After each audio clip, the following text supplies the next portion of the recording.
from the Gospel according to Mark. The disciples had forgotten to bring bread, and they had only one loaf with them in the boat. Jesus enjoined them, "Watch out. Guard against the leaven of the Pharisees, and the leaven of Herod." They concluded among themselves that it was because they had no bread. When he became aware of this, he said to them, "Why do you conclude that it is because you have no bread?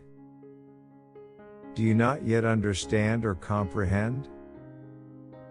Are your hearts hardened? Do you have eyes and not see, ears and not hear? And do you not remember, when I broke the 5 loaves for the 5,000, how many wicker baskets full of fragments you picked up?" They answered him, 12. "When I broke the 7 loaves for the 4,000, how many full baskets of fragments did you pick up?" They answered him, 7. He said to them, "Do you still not understand?"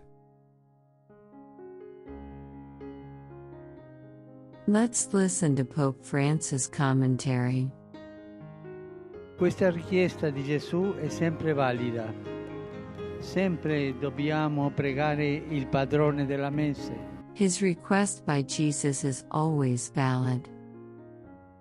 We must always pray to the Lord of the harvest, namely, God the Father, that he send laborers into his field, which is the world. And each of us must do so with an open heart, with a missionary attitude. Our prayer must not be limited only to our needs, to our necessities. A prayer is truly Christian if it also has a universal dimension. And how does this passage end? The 72 returned with joy. It is not an ephemeral joy, which flows from the success of the mission. On the contrary, it is a joy rooted in the promise that, as Jesus says, "Your names are written in heaven."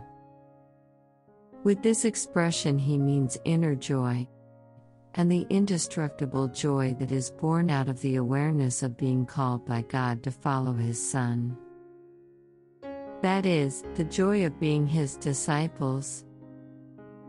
And it is the joy of his gift that makes a missionary of every disciple, those who walk in the company of the Lord Jesus, who learn from him to unsparingly expend themselves for others, free of oneself and of one's possessions.